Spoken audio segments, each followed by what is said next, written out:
এইভাবে চিংড়ি মাছ দিয়ে আর বড়ি ভাজা দিয়ে একবার ঝিঙে ভর্তা খেয়ে দেখো, মুখে লেগে থাকবে, এই স্বাদ ভুলবে না। দেখো আজকে করব ঝিঙে ভর্তা।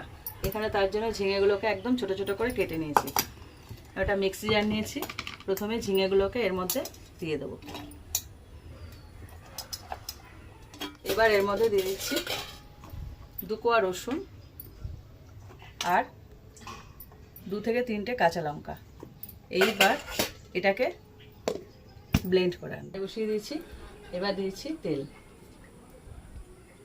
তেলটা পুরোপুরি গরম করে নিয়েছি। এবার দিয়ে দিচ্ছি কালো জিরে,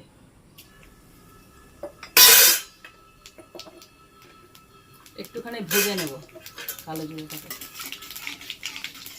এরপর এর মধ্যে দিয়ে দিচ্ছি পেঁয়াজ কুচি, এর মধ্যে দিয়ে দিচ্ছি চিংড়ি মাছ, একসাথে ভেজে নেব পেঁয়াজের সাথে। চিংড়ি মাছ আর পেঁয়াজটা ভালো করে দেখো ভেজে নিয়েছি। এইবার যে ঝিঙেটা পেস্ট করেছিলাম ওই ঝিঙেটাকে দিয়ে দেবো এর মধ্যে।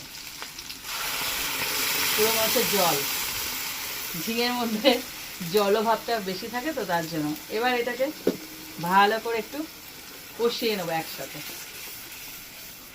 ঝিঙের যে পেস্টটা যখন কমে আসবে তখন গিয়ে সমস্ত মানে এর মধ্যে দিতে হবে, প্রথমেই দেবে না, কারণ এটা কমে যাবে, বোঝা যাবে না যে কতটা কমতে পারে।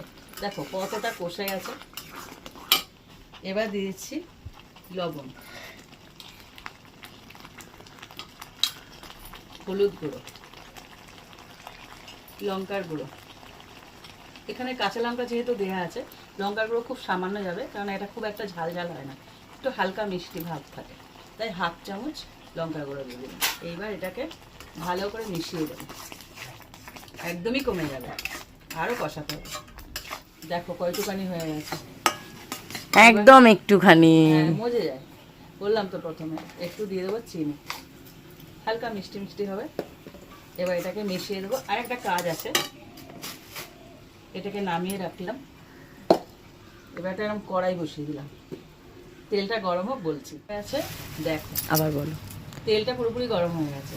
এইবার কটা বড়ি ভেজে নেব।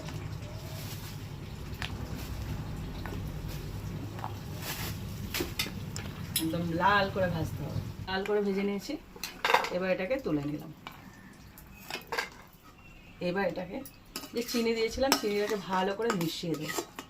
বড়িটাকে ভেজে এরকম ঠান্ডা করে নেবে, এরকম হাতে নেবে আর ওপর থেকে এরকমভাবে এরকম হালকা করে গুঁড়ো করে, পুরো গুঁড়ো নয়, ব্যাস ওপর থেকে হালকা করে এভাবে